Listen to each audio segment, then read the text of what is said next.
গত বিশ্বকাপের আর্জেন্টিনা দলটার সাথে এবারের বিশ্বকাপের আর্জেন্টিনা দলটার আসলে পার্থক্য কোথায়, বা স্কালোনি আসলে তার খেলার স্টাইলে কি পরিবর্তন এনেছেন, তিনি আসলে কিভাবে দলটাকে প্রস্তুত করেছেন।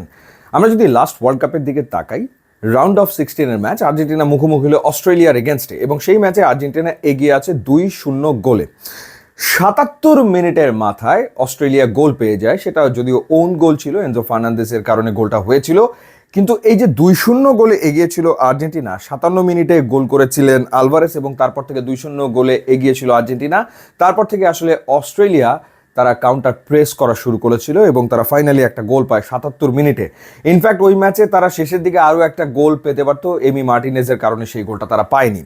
এরপর আসুন কোয়ার্টার ফাইনালে আর্জেন্টিনা মুখোমুখি হলো নেদারল্যান্ডসের বিপক্ষে, এবং সেই ম্যাচেও দুর্দান্ত দাপট দেখে আর্জেন্টিনা শুরু করার পর 2-0 গোলে এগিয়ে রয়েছে। এবং মলিনা গোল করেছেন 35 মিনিটে, মেসি গোল করেছেন 73 মিনিটের পেনাল্টি থেকে। 73 মিনিট পর্যন্ত 2-0 গোলে এগিয়ে থাকা আর্জেন্টিনা শেষ দিকে গিয়ে দুটা গোল কনসিড করে ফেলে। একটা গোল হলো 83 মিনিটে, আর একটা গোল হলো 90+11 মিনিটে। অর্থাৎ শেষ 10 মিনিটের ভেতরে 2 গোল খাওয়ার পর ম্যাচটা আসলে চলে গেল টাই ব্রেকারে। এই ঘটনাটা আসলে ঘটেছিল কোয়ার্টার ফাইনালে। এবার আসেন ফাইনালে কি হয়েছিল। ফাইনালেও আর্জেন্টিনা যথারীতি শুরুতে 2টা গোল করলো, অর্থাৎ মেসি 23 মিনিটে গোল করলেন এবং মারিয়া 36 মিনিটে গোল করলেন, এবং তখন মনে হচ্ছিল it's just matter of time যে আর্জেন্টিনা চ্যাম্পিয়ন হতে যাচ্ছে, কিসের কি। এরপরে কিলিয়ান এমবাপে প্রথমে 80 মিনিটে গোল করলেন এবং 1 মিনিট পর 81 মিনিটে গোল করলেন, এবং এই ম্যাচটাও চলে গেল টাই ব্রেকারে। কোয়ার্টার ফাইনাল টাই ব্রেকারে, ফাইনাল আর্জেন্টিনাকে খেলতে হয়েছে টাই ব্রেকারে। অর্থাৎ লাস্ট ওয়ার্ল্ড কাপে আর্জেন্টিনা প্রথম 70 মিনিটে যে দুর্দান্ত ফুটবল খেলতো, শেষ 20 মিনিটে গিয়ে সেটা আর তারা খেলতে পারতো না।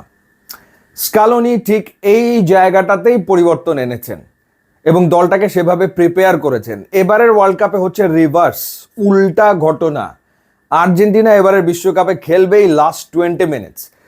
লাস্ট 20 মিনিটসে পুরো মোমেন্টাম চেঞ্জ করে ফেলবে, মোমেন্টাম নিজেদের দিকে নিয়ে আসবে। এবং এবারের বিশ্বকাপে কি হলো আপনি যদি দেখেন, কাবো ভার্দের এগেনস্টে শেষ দিকে গিয়ে আর্জেন্টিনা পারফরমেন্স, ইজিপ্টের এগেনস্টে 2-0-তে পিছিয়ে থাকার পর শেষ 13 মিনিটে 3 গোল দিয়ে ম্যাচ জিতে বেরিয়ে আসা, সুইজারল্যান্ডের এগেনস্টে গিয়েও অতিরিক্ত সময়ে গিয়ে 2টো গোল আদায় করে নেওয়া, এবং সবশেষ আমরা দেখলাম ইংল্যান্ডের এগেনস্টে সেমিফাইনাল ম্যাচে একেবারে শেষ 10 মিনিটের ভেতরে তারা 2 গোল করে ম্যাচ জিতে ফেললো।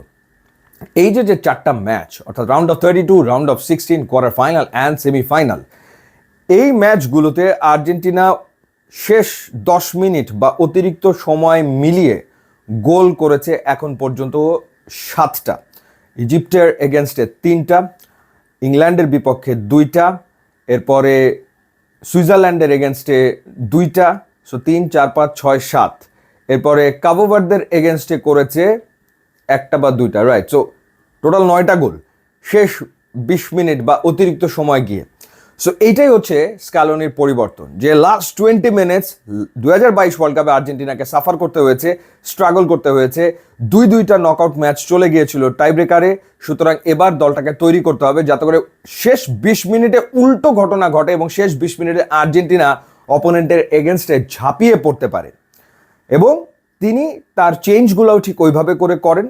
আপনি দেখবেন লাস্ট 20 মিনিটস আর্জেন্টিনা ডিফেন্ড করার পরিবর্তে তারা আসলে ফুল অ্যাটাকে চলে যাচ্ছে। সেই সময় লাউতারো মার্টিনেজকে মাঠে নামানো হয়, নিকো গঞ্জালেসকে মাঠে নামানো হচ্ছে, এবং রাইট ব্যাক পজিশনে মলিনা মন্টিয়ালকে চেঞ্জ করে ফেলা হচ্ছে, কখনো কখনো টালিয়াফিকোকে খেলানো হয়েছে। অর্থাৎ ফুল অ্যাটাক লাস্ট 20 মিনিটস। এইভাবে করে আর্জেন্টিনা তৈরি হয়ে এসছে।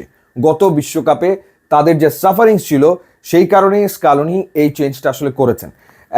সেই ধরনের প্লেয়ারকে তিনি বেঞ্চে রাখছেন লাস্ট 20 মিনিটসে পুশ করার জন্য, এবং আর্জেন্টিনা ওভারঅল তারা সেই এনার্জিটা ধরে রাখতে পারছে। লাস্ট ওয়ার্ল্ড কাপে যেটা পারছিল না, শেষ 20 মিনিট খেলার এনার্জি লাস্ট ওয়ার্ল্ড কাপে আর্জেন্টিনা ছিল না, এই ওয়ার্ল্ড কাপে আছে। এই ওয়ার্ল্ড কাপে আর্জেন্টিনা 90 মিনিটসে পর্যন্ত একদম ফুল রিদমে খেলে অপোনেন্টের ওপর সুপার প্রেস করতে পারে, যেটা ইংল্যান্ডের এগেনস্টে হলো এবং ইংল্যান্ড ভেঙে পড়লো, এবং অতিরিক্ত সময় গিয়েও তারা আসলে সেই রিদমে ফুটবলটা খেলে যেতে পারে। So that's a big change, যেটা আসলে শুরুর দিকে বোঝা যাচ্ছিল না যে আর্জেন্টিনা তো স্ট্রাগল করছে, বাট না, আর্জেন্টিনা স্ট্রাগল আসলে করছে না। তারা প্রিপেয়ার হয়েই আসছে এইভাবে যে এই ফুটবলটা এই বিশ্বকাপে তারা খেলবে। লাস্ট 20 মিনিটস ঝড়, আর্জেন্টাইন ঝড় শুরু হবে অপোনেন্টের এগেনস্টে। ঠিক এই জায়গাটাতে স্কালোনি দলটাকে রেডি করে এনেছেন, এবং সেভাবে তিনি প্লেয়ার চুজ করে রেখেছেন যে আমার লাস্ট 20 মিনিটস খেলার জন্য আমি কাদেরকে আসলে মাঠে নামাবো এবং কারা আসলে ম্যাচটা বের করে বেরিয়ে আসবে মাঠ থেকে এবং ম্যাচ আর টাই ব্রেকারে যাবেই না, সেটাই আসলে দেখতে পাচ্ছি। এবং এখানেই স্ক্যালোনির স্পেশালিটি, যে তিনি লাস্ট ওয়ার্ল্ড কাপ থেকে এই ব্যাপারটা রিয়েলাইজ করে এই দলটাকে এভাবে গুছিয়েছেন। ইউটিউব ইনস্টাগ্রাম লিঙ্ক দেওয়া আছে, আপনার যোগ দিলে খুবই খুশি হব। And thanks for watching.